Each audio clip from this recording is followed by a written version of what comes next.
Vamos a ir al libro de Juan, capítulo 14.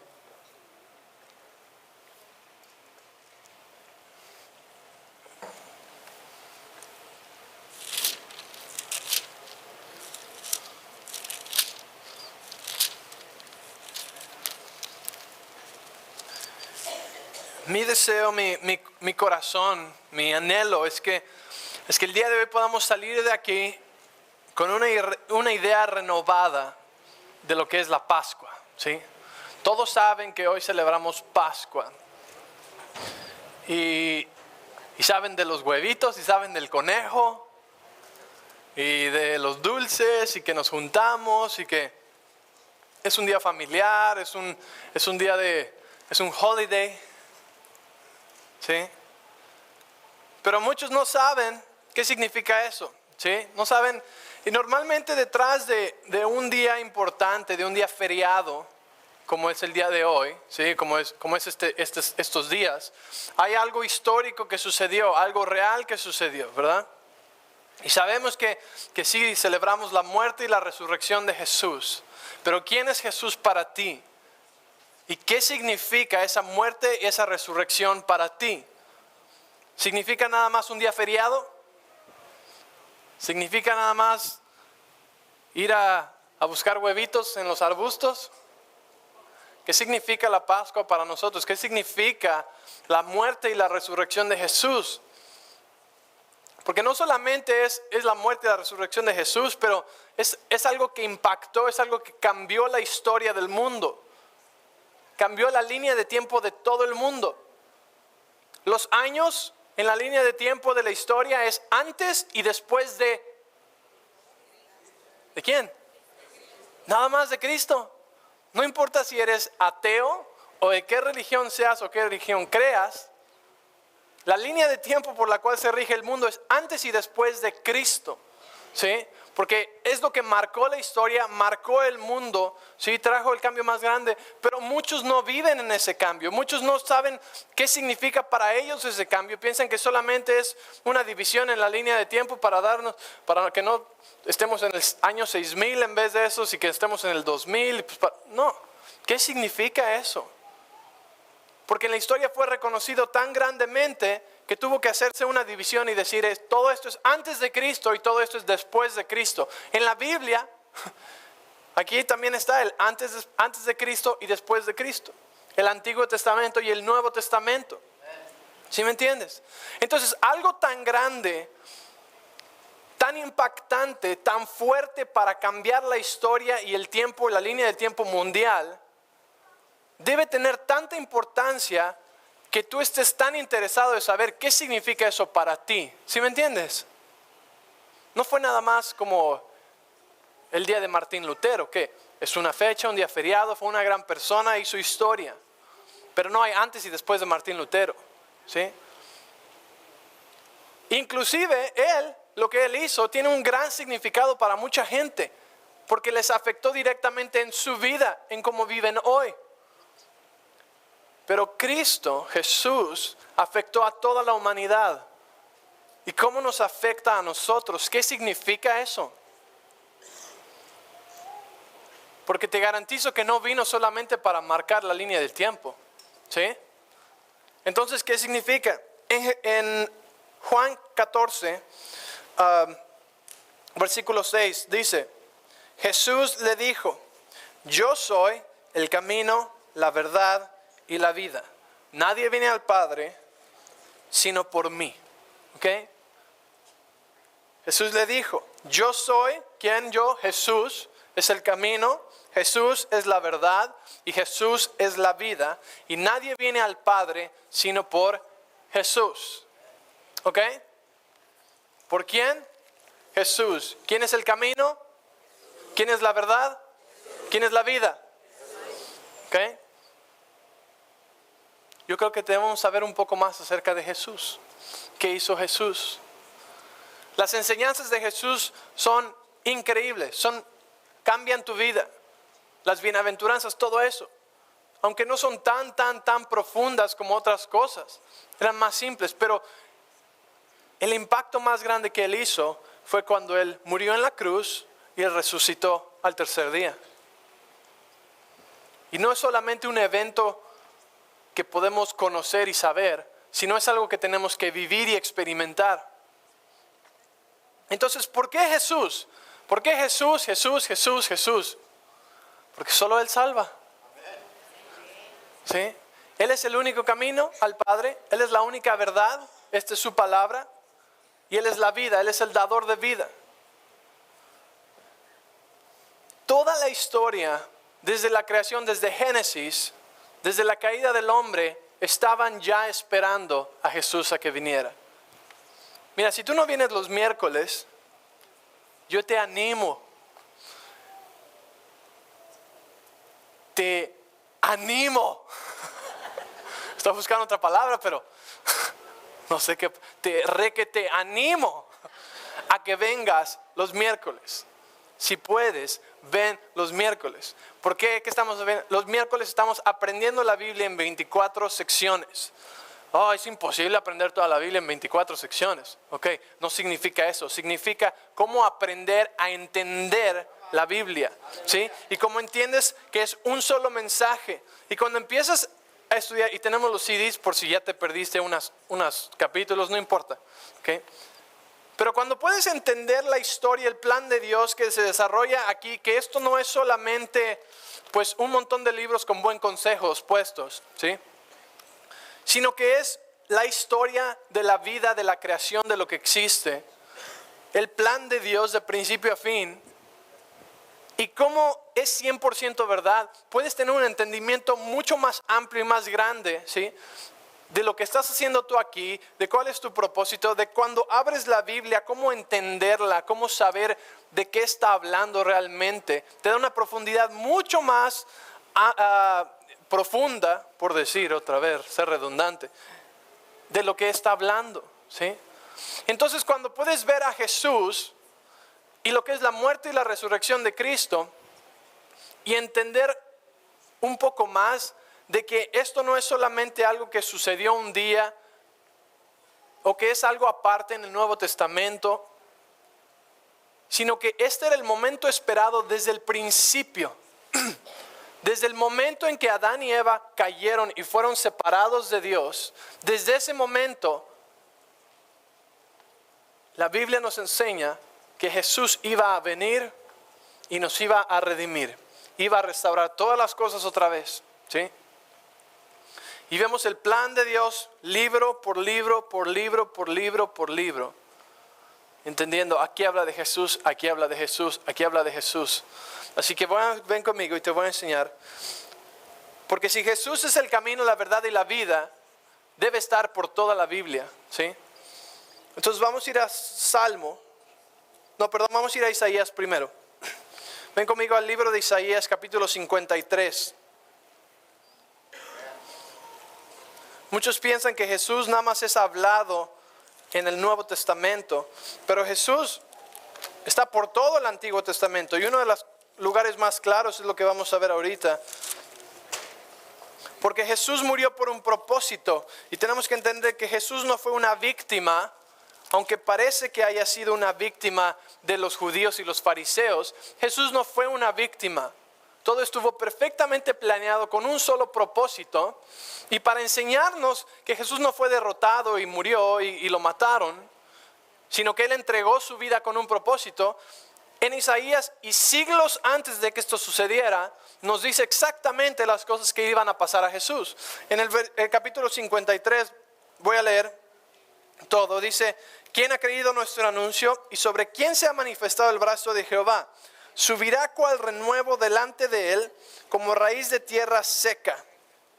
Y después dice: no hay parecer en él. Está hablando de Jesús. Y dice: ni hermosura le veremos más sin atractivo para que le deseemos. ¿Y sabes qué está describiendo aquí? Está describiendo a Jesús cuando él fue golpeado y destruido y torturado antes de ser crucificado. La Biblia nos dice que ya su cara estaba tan deformada, ¿sí?, de los golpes que le habían dado, que ya no había parecer en él. Si alguien vio la película de La Pasión de Cristo, ¿quién ha visto esa película? Levanta la mano. Okay. Si no la has visto, te recomiendo que la veas. ¿ok? Es la versión más cercana a lo que sucedió, aunque no es todavía cercana, porque en la película todavía puedes ver y distinguir su rostro. La Biblia nos dice que su rostro no podía ser distinguido, ya no había parecer, ya no había hermosura en él, había sido destruido. Dice la Biblia que fue molido, ¿sí? Y mi corazón, mi deseo es que podamos entender lo que sucedió en ese día, en ese evento, que es tan real, ¿sí? Y dice, versículo 3, despreciado y desechado entre los hombres, varón de dolores, experimentado en quebranto, y como que escondimos de él el rostro, fue menospreciado y no lo estimamos. Fíjate, Isaías está profetizando que no fue estimado por los suyos, que no lo recibieron. ¿Por qué no? ¿Por qué iba a ser estimado? Pues porque era el Mesías. Todo el Antiguo Testamento habla de la venida del Mesías, el que los va a redimir, el que los va a salvar. Y aquí dice que cuando Él vino, lo menospreciaron, lo desecharon, no lo reconocieron como el Mesías. Y dice, versículo 4, ciertamente llevó Él nuestras enfermedades y sufrió nuestros dolores. Y nosotros le tuvimos por azotado, por herido de Dios y abatido. Mas el herido fue por nuestras rebeliones, molido por nuestros pecados. El castigo de nuestra paz fue sobre él, y por su llaga fuimos nosotros curados. Y nos está diciendo todo lo que el Mesías va a traer. El Mesías va a traer sanidad a nuestros cuerpos. El Mesías va a traer restauración y va a traer nuestra paz. Dice que el castigo, el precio para que nosotros tuviéramos paz hoy fue sobre él. Porque la Biblia dice que la paga del pecado era muerte. Entonces tenía que haber algo que redimiera para que no murieran la gente. Y habían sacrificios, holocaustos de corderos, de animales y de todo esto, y sangre. ¿Para qué? Para perdonar los pecados de la humanidad. Y entonces Jesús es mandado. Dice el versículo 6, todos nosotros nos descarriamos como ovejas, cada cual se apartó por su camino, mas Jehová cargó en Jesús, en él, el pecado de todos nosotros. Todo nuestro pecado, todo el pecado, el que vas a cometer también, fue cargado sobre Jesús. Todo, no sobre ti. ¿Sí? Angustiado él y afligido, no abrió su boca. Cuando tú lees la crucifixión y lees lo que sucedió antes, él no se defendió delante de Pilato y delante de los gobernadores por los que fue traído. Él no se defendió, él no estaba diciendo no. Todo lo que le acusaron, todas las falsas acusaciones, él estaba callado delante de ellos. Y aquí en Isaías dice exactamente el comportamiento de él. No abrió su boca, como cordero fue llevado al matadero, y como oveja delante de sus trasquiladores enmudeció y no abrió su boca. ¿Por qué? Porque él era inocente. Él podía haberse defendido y tal vez podría haber librado su vida defendiéndose a sí mismo. Pero él entregó su vida no le fue quitada, sino que dice que él puso su vida por nosotros. ¿Por qué? Porque él era el cordero, la oveja que fue llevada al sacrificio por nosotros. Y dice, y no abrió su boca, versículo 8, por cárcel y por juicio fue quitado, y su generación, ¿quién la contará? Porque fue cortado de la tierra de los vivientes. Dice que muere. Y por la rebelión de mi pueblo fue herido. Se dispuso con los impíos su sepultura, mas con los ricos fue en su muerte. ¿Sí? Él murió con los impíos, murió con 2 ladrones al lado suyo. Pero cuando lo sepultaron, fue sepultado en la tumba de José de Arimatea, que era un hombre rico. Con los ricos fue en su muerte. Aunque nunca hizo maldad, ni hubo engaño en su boca. O sea que Jesús fue un hombre que no conoció pecado, perfecto. Versículo 10, con todo eso Jehová quiso quebrantarlo, sujetándole a padecimiento, cuando haya puesto su vida en expiación por el pecado. verá linaje, vivirá por largos días y la voluntad de Jehová será en su mano prosperada. Versículo 11, verá el fruto de la aflicción de su alma y quedará satisfecho. Por su conocimiento justificará a mi siervo justo a muchos y llevará las iniquidades de ellos, nuestras iniquidades. Él nos justifica a nosotros a través de ese sacrificio, a través de ese sufrimiento, a través de esa aflicción por la que Él pasó, nos justifica a nosotros. Por tanto, yo le daré parte con los grandes y con los fuertes repartirá despojos. Por cuanto derramó su vida hasta la muerte y fue contado con los pecadores, habiendo Él llevado el pecado de muchos y orado por los transgresores. Jesús,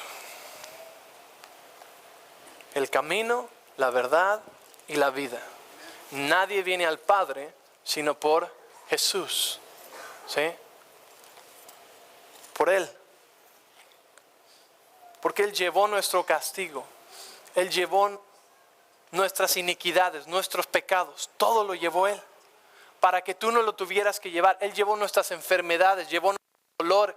Para que tú no lo tuvieras que llevar. Y nuestra batalla de fe es creer todo esto y vivirlo. Y hacerlo real en nuestra vida. Los milagros que hemos visto aquí en los últimos 2 meses, increíbles, cosas que jamás pensaste que existían.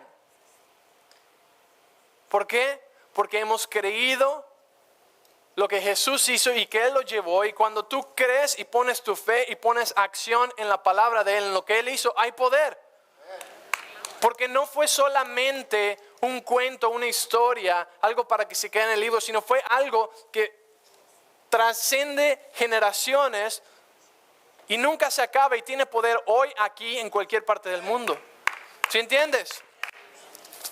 ¿Están ahí? ¿Qué es Jesús para ti? Piensa por un momento. ¿Cuál es el gesto de amabilidad y generosidad más grande que alguien haya hecho por ti jamás en tu vida? Que una persona haya hecho por ti. ¿Cuál es el regalo más grande que jamás hayas podido recibir en tu vida? De alguien, de una persona, de otro ser humano. Tal vez alguien te compró el lunch un día. O alguien te regaló un carro. Bueno, eso ya es algo más significativo, ¿no? O alguien te regaló una casa. O alguien hizo algo por ti. Piensa en algo. ¿Qué es lo más grande que alguien ha hecho por ti jamás? Algunos hombres dicen, se casó conmigo. Que dijo que sí. ¿Qué es lo más grande que alguien ha hecho por ti jamás? ¿Puedes pensar en algo? Yo he recibido gestos de amabilidad y generosidad en mi vida. Una vez alguien llegó y me dio dinero, ¿no? Inesperado. ¡Wow! Es un regalo grande, ¿sí? Mi esposa un día me sorprendió para mi cumpleaños y me llevó de viaje. ¡Wow! Y no les puedo contar lo demás. Bueno, está bien, fuimos a Disneyland. No. ¿Cuál es el gesto de amabilidad más grande que alguien ha hecho por ti? ¿Sí? Tal vez alguien te dio un riñón. Yo tengo un amigo mío, uno de mis amigos más cercanos, que él dio su riñón a un desconocido, un cliente de él, de hecho. Él limpia su alberca y se enteró que esta persona necesitaba un trasplante de riñón y él dijo, yo te lo doy. Es un gesto de amabilidad muy grande, ¿sí? Pero imagínate ahora, ¿alguien alguna vez ha ido a la cárcel por ti? ¿Alguien alguna vez ha dado su libertad por ti?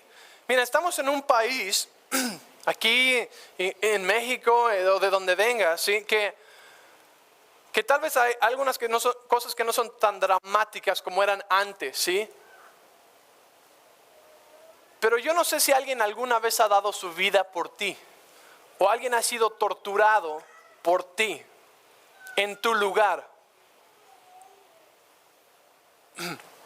Tal vez sí, tal vez no. Pero ¿estás de acuerdo que eso es como algo muy, muy, muy, muy tremendo? O sea, yo no sé cómo me sentiría yo si yo me encontrara en una situación donde es la vida o la muerte mía o de alguien más y que esa persona dice, toma la mía. Ponte en esa situación por un momento y piensa, ¿cómo te hace sentir eso? Que alguien diera su vida por ti y que fuera torturado y después asesinado para que tú pudieras irte libre. Y cuando decimos esto les digo, ponte en esa situación por un momento porque es real. Eso sucedió. Jesús hizo eso. Y la diferencia aquí es que Jesús era un hombre que nunca cometió pecado. Un hombre perfecto y recto delante de los ojos de Dios. ¿Sí me entiendes? Tal vez alguien puede dar su vida por ti, pero imagínate que sea la persona más santa, la persona que, tal vez alguien que ya iba a morir, o alguien ya que estaba en las últimas, o alguien que había cometido muchos crímenes, da su vida por ti, y bueno, dice, bueno, ¿no? Pues sí, es muy valioso, pero esa persona no era tan buena, ¿verdad? ¿Qué pasa? El valor pierde un poco de valor tal vez, pero que una persona perfecta dé su vida por ti, ¿cómo te haría sentir eso? ¿Como que endeudado de por vida tal vez? ¿Sí?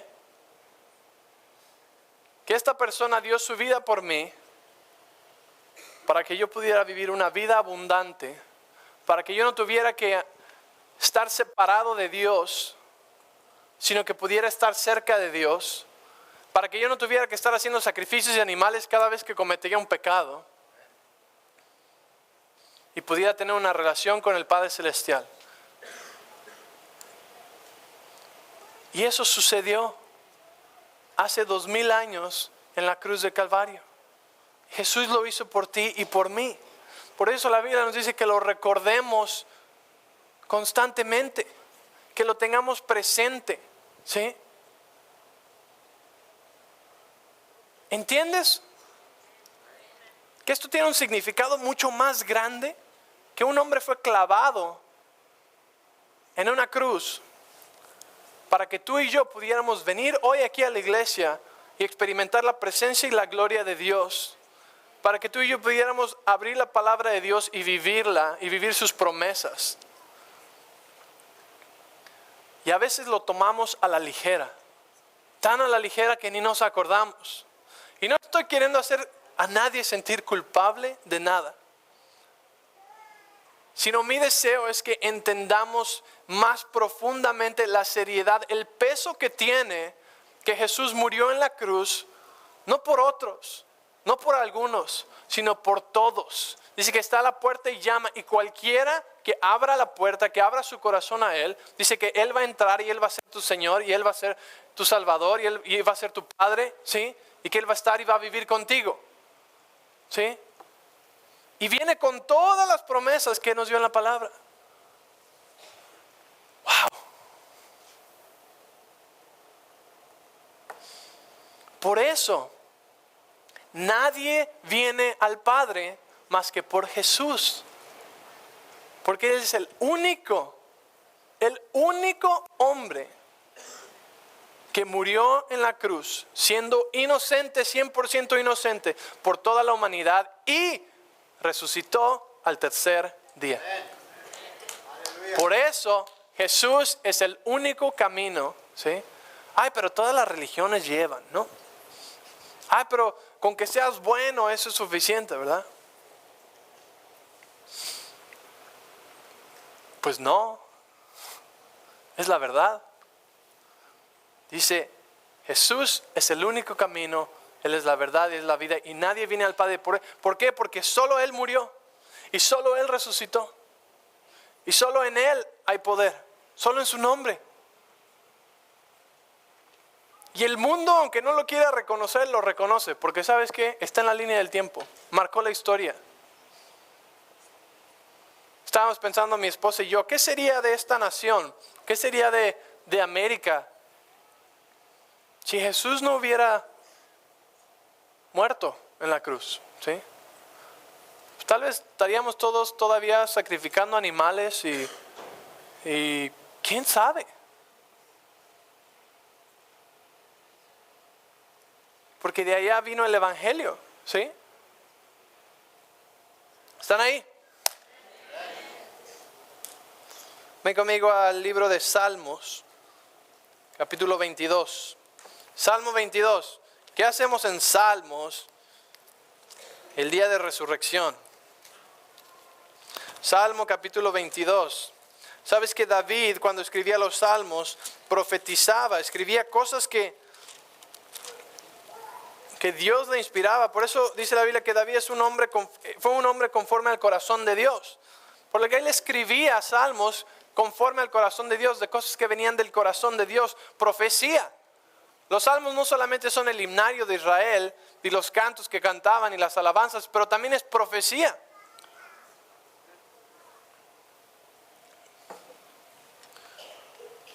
En el Salmo capítulo 22, versículo 1 dice: Dios mío, ¿por qué me has desamparado? ¿A alguien le suena familiar esas palabras? Son las palabras exactas que Jesús dijo cuando estaba en la cruz. Dios mío, ¿por qué me has desamparado? Elí, Elí, lama sabactani. Es lo que Jesús dijo, ¿sí? Y David está escribiendo inspirado por Dios y dice: Dios mío, ¿por qué me has desamparado?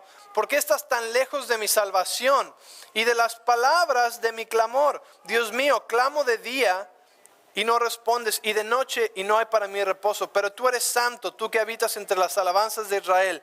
En ti esperaron nuestros padres, esperaron y tú los libraste. Clamaron a ti y fueron librados. Confiaron en ti y no fueron avergonzados. Mas yo soy gusano y no hombre, oprobio de los hombres, despreciado del pueblo. Todos los que me ven me escarnecen. Estiran la boca, menean la cabeza diciendo: se encomendó a Jehová, líbrele él, sálvele, puesto que en él se complacía. ¿Recuerdas cuando Jesús estaba en la muerte, cómo decían los que estaban alrededor? Decían: pues que se salve a sí mismo, ¿no? Si él hacía milagros, si él decía que él hijo de Dios, que él venga y que mande a los ángeles que lo salven, ¿no? Y es lo que dice aquí: se encomendó a Jehová, líbrele él, sálvele, puesto que en él se complacía. Dice: pero tú eres el que me sacó del vientre, el que me hizo estar confiado desde que estaba en los pechos de mi madre. Sobre ti fui echado desde antes de nacer, desde el vientre de mi madre. Tú eres mi Dios. No te alejes de mí, porque la angustia está cerca, porque no hay quien ayude. Me han rodeado muchos toros, fuertes toros de Basán me han cercado. Abrieron sobre mí su boca como león rapaz y rugiente. Ahí alrededor de la cruz estaban todos los que le crucificaban, todos los que le acusaban. Versículo 14, fíjate qué interesante, dice: he sido derramado como aguas y todos mis huesos se descoyuntaron. ¿Sabes qué es lo que pasa cuando estás en una cruz, colgado solamente de tus brazos? Tus huesos se descoyuntan, ¿sí? Se zafan. No estaba amarrado, estaba colgado, ¿sí? Horas colgado. Como agua, dice, como derretido. Describe cómo estaba Jesús en la cruz. Dice: mi corazón fue como cera derritiéndose en medio de mis entrañas. Versículo 15. Como un tiesto se secó mi vigor, mi lengua se pegó a mi paladar y me has puesto en el polvo de la muerte. ¿Se acuerdan que Jesús tuvo sed en la cruz? ¿Sí? Y dice el versículo 6: porque perros me han rodeado, me han cercado cuadrilla de malignos, horadaron mis manos y mis pies. David nunca en su vida estuvo en una situación como la que describe aquí. Esto no le pasó a David. David estaba profetizando exactamente la situación en la que iba a estar Jesús cuando estaba siendo crucificado en la cruz. Siglos antes de que sucediera. ¿Sí? Horadaron quiere decir traspasaron, ¿sí? Clavaron mis manos y mis pies. Y dice, fíjate qué interesante, dice, contar puedo todos mis huesos. Porque la Biblia nos dice que ningún hueso fue quebrado. Ningún hueso del cuerpo de Jesús fue quebrado. Inclusive cuando iban a venir a quebrarle las piernas, porque esto hacían para que se asfixiaran y ya murieran más rápidamente, venían a quebrarle las piernas. Pero cuando vinieron a quebrar las piernas a Jesús, Él ya había muerto. Ni un hueso de su cuerpo fue roto. Y en Salmos dice ese detalle. Fíjate, después dice, entre tanto ellos me miran y me observan. Repartieron entre sí mis vestidos y sobre mi ropa echaron suertes. Exactamente lo que pasó con Jesús. Repartieron su ropa y echaron suertes. Mas tú, Jehová, no te alejes, fortaleza mía, apresúrate a socorrerme.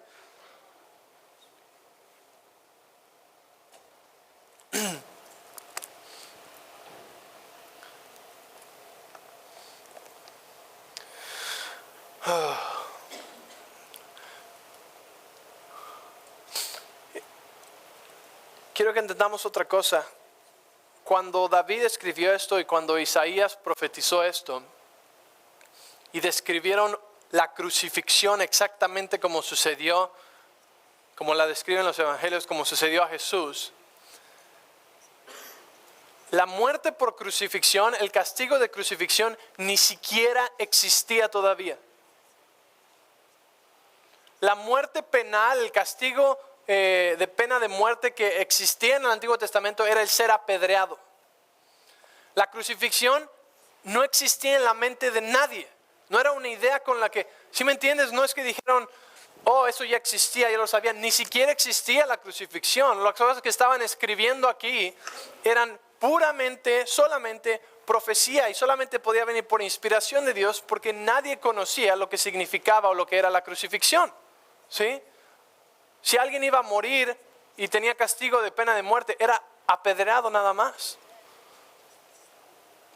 Entonces viene la historia, viene el pueblo de Dios y vienen diciendo, el Mesías va a venir, el Redentor va a venir. El que nos va a salvar a todos va a venir. El que va a restaurar la relación con Dios va a venir. El camino, la verdad y la vida. Y dice, ya estoy aquí.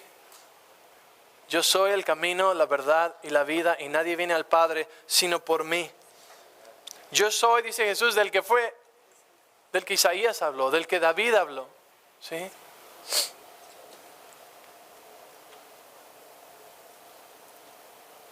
Ven conmigo a Marcos 15, 21.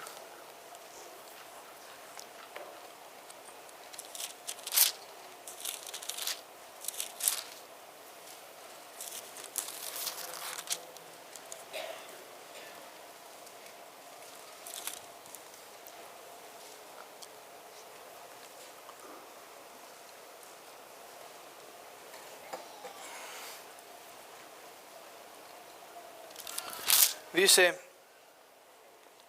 versículo 21, y obligaron a uno que pasaba, Simón de Cirene, padre de Alejandro y de Rufo, que venía del campo, a que llevase la cruz. Y le llevaron a un lugar llamado Gólgota, que traducido es lugar de la calavera. Y le dieron a beber vino mezclado con mirra, mas él no lo tomó. Cuando lo hubieron crucificado, repartieron entre sí sus vestidos, echando suertes sobre ellos, para ver qué se llevaría cada uno. Era la hora tercera cuando le crucificaron. Y el título escrito de su causa era el Rey de los Judíos. Crucificaron también con él a dos ladrones, uno a su derecha y el otro a su izquierda. Y se cumplió la escritura que dice, y fue contado con los inicuos. Acabamos de leer en Isaías. Y los que pasaban le injuriaban, meneando la cabeza, lo que dice en Salmos. Y decían, tú que derribas el templo de Dios y en 3 días lo reedificas, sálvate a ti mismo y desciende de tu cruz. Ya sabíamos que iban a decir eso. ¿Por qué? Porque estaba en Salmos y en Isaías. Y dice, y los que pasaban le injuriaban. Versículo 31. De esta manera también los principales sacerdotes, escarneciendo, se decían unos a otros con los escribas, a otros salvó, a sí mismo no se puede salvar. el Cristo, Rey de Israel, descienda ahora de la cruz para que veamos y creamos. También los que estaban crucificados con él le injuriaban. Cuando vino la hora sexta, hubo tinieblas sobre toda la tierra hasta la hora novena. ¿Qué está pasando aquí? Es el cumplimiento de las profecías, de lo que Dios había dicho que iba a hacer, del Redentor que iba a venir a salvar al mundo, del Redentor que iba a cambiar todo, el que iba a cambiar cómo funcionaba todo, el que iba a cambiar esa separación que había de Dios. Porque sabes que algo que tomamos muy a la ligera y que no entendemos a veces es que la gente en ese entonces, antes de que Jesús muriera, no tenía a Dios dentro de ellos. Dios no vivía dentro de ellos. Y a veces se nos olvida que cuando tú aceptas a Jesús en tu corazón, Él vive ahora dentro de ti. Cuando tú aceptas a Jesús en tu corazón, hay una diferencia que sientes, pero a veces se nos olvida esa diferencia. Y se nos olvida cómo era cuando antes no la teníamos. Pero la gente antes no tenía eso. Dios no vivía dentro de ellos. Entonces vino a cambiar la manera en la que funcionaba todo. Porque después de Cristo ahora Él puede vivir dentro de nosotros. El Espíritu Santo vive ahora dentro de nosotros y nos guía todas las cosas y ahora lo tenemos con nosotros. Pero la gente antes no podía tener eso. El rey David decía que no se aparte de mí tu presencia. Pero David tenía que estar en la casa de Jehová. Él tenía que estar en el templo, en el lugar santísimo, en el lugar donde estaba la presencia de Dios. Tenía que estar con Él. Porque no vivía con Él. Y ahora sí puede vivir dentro de nosotros. Y nos puede guiar y nos puede hablar en nuestro corazón. Y tenemos que recordar eso. Vino a cambiar todo. Y este evento era el evento que se estaba esperando. El acontecimiento que toda la historia, toda la creación estaba esperando por este momento. La tierra, la creación estaba esperando que viniera el Hijo de Dios a restaurar todas las cosas. Y dice... versículo 33, cuando vino la hora sexta hubo tinieblas sobre toda la tierra hasta la hora novena. Imagínate que de repente estamos ahí afuera y se cubre de tinieblas toda la tierra por horas, ¿sí? Yo creo que a algunos les empezaron a temblar las piernas y empezaron a sospechar que tal vez estaban cometiendo un grave error. Dice 34, y a la hora novena Jesús clamó a gran voz diciendo, Eloi, Eloi, lama sabactani, que traducido es, Dios mío, ¿por qué me has desamparado? Acabamos de leer las mismas palabras en el Salmo 22, ¿sí?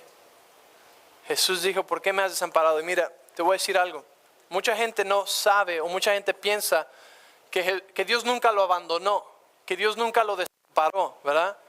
Y muchos dicen, bueno, es lo que él sentía, pero Dios realmente nunca lo dejó. Pero yo te voy a decir algo, Dios lo dejó. Dios lo desamparó y se alejó de él. Ahora entiéndeme algo, Jesús nació de una virgen, ¿ok?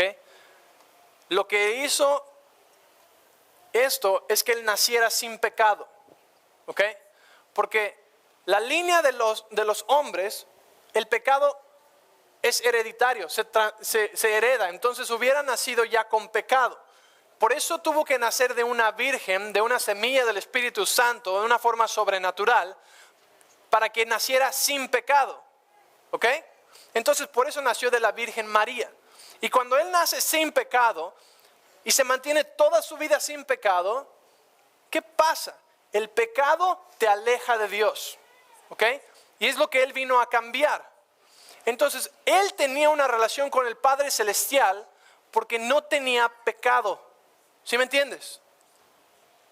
Entonces, él tenía una relación íntima con su Padre. Todo lo que dice que él hacía, él lo hacía porque veía al Padre que lo había hecho, porque oía que el Padre lo hacía. Dice, no hago nada por mi propia voluntad, solamente lo que Dios me dice que haga. Él tenía una relación muy cercana con su Padre. Piensa en la persona más cercana en tu vida.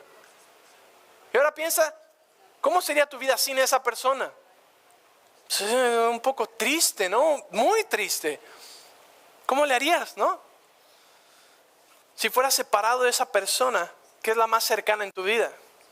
Ahora, Jesús tenía esa relación con el Padre Celestial. Una vida sin pecado. Y esto es lo que rompe mi corazón. Que en la cruz, cuando Él estaba ahí, en verdad todo el pecado del mundo que nos dice en Isaías fue puesto sobre Él. Tanto así que cuando el pecado vino sobre Jesús, el Padre no pudo estar con Él y se tuvo que ir y alejarse de Él. Y es la primera vez en la vida de Jesús donde el Padre se aleja de Él y ya no lo tiene a Él.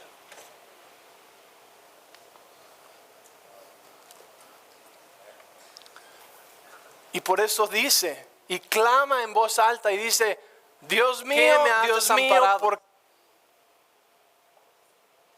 Él sabía que era por el pecado. Y no el pecado de Él, sino el pecado de toda la humanidad. El de todos los que vivían entonces, el de todos nosotros y el de todos los que van a vivir. Todo el pecado de la humanidad fue puesto sobre Él. Y peor que cualquier otro sufrimiento, peor que cualquier otro latigazo, peor que estar colgado en la cruz, la cosa de la que Él grita y exclama y sufre más es cuando dice: Padre, ¿por qué me has desamparado? ¿Sí? Porque Él no podía estar cerca del pecado. Por eso ahora, cuando cualquier persona o cualquiera de nosotros se aleja de Dios porque no se siente digno, o porque se aleja de Dios porque tiene pecado o hizo algo malo, es la tontería más grande que alguien puede hacer, porque Jesús llevó todo ese pecado para que tú jamás tuvieras que estar apartado de Dios otra vez. ¿Sí entiendes? ¿Entiendes lo que significa la muerte y la resurrección de Jesús? No tiene nada que ver con huevos y conejos.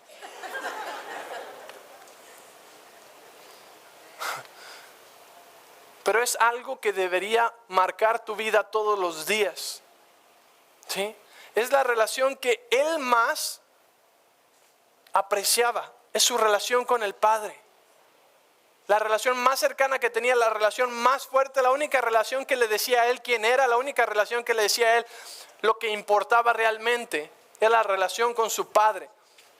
Y tenemos que aprender a hacer de esa relación todos los días la relación más importante en nuestra vida, nuestra relación con Él, porque es la única que importa. Todo lo demás va a estar en orden si tu relación con Él está en orden. Tu matrimonio va a estar en orden si tu relación con Él está en orden. Tu trabajo, tus hijos, tus finanzas, todo lo demás va a estar en orden si tú estás primeramente con Él, si Él es primero en tu vida.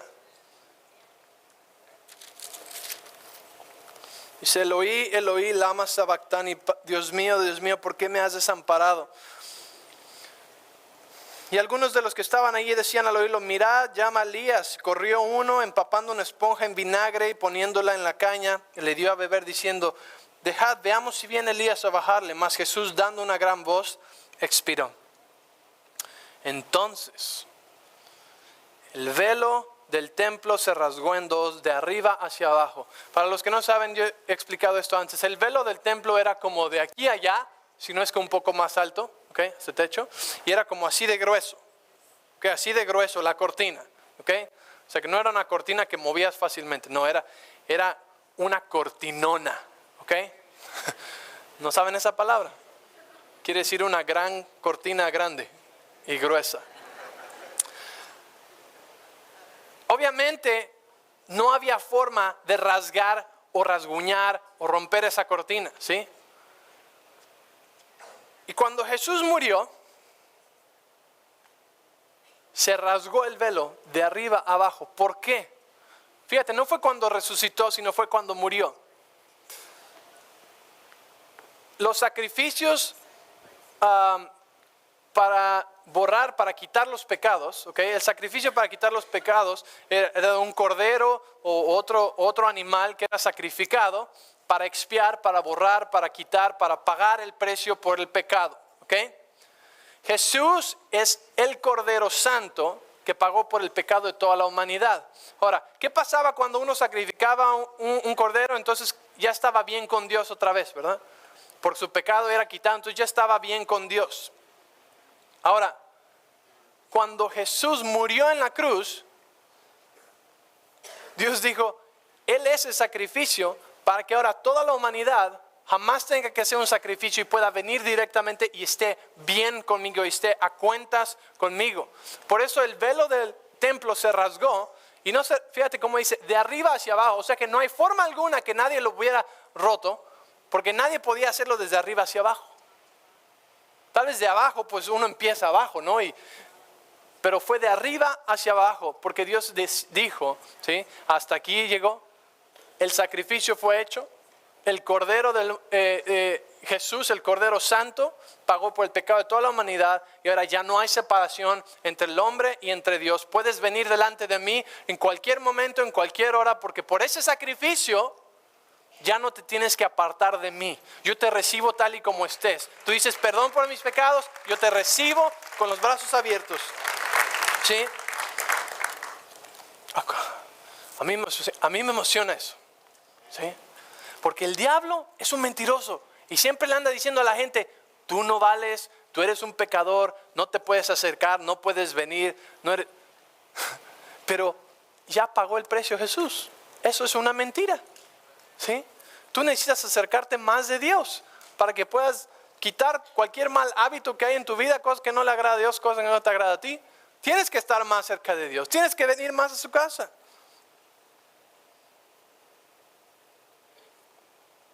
Y dice, versículo 39, el centurión que estaba frente a él, viendo que después de clamar había expirado así, dijo, verdaderamente este hombre era hijo de Dios. También había algunas mujeres mirando de lejos, entre las cuales estaban María Magdalena, María la madre de Jacobo y el menor José Salomé. Y 3 días después, Jesús resucita de la tumba.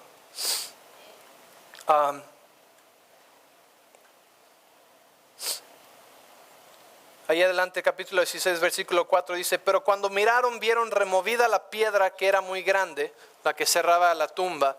Y cuando entraron en el sepulcro, vieron a un joven sentado al lado derecho, cubierto de una gran ropa blanca, y se espantaron. Mas él les dijo, no os asustéis, buscad a Jesús Nazareno, el que fue crucificado, ha resucitado, no está aquí, mirad el lugar donde le pusieron.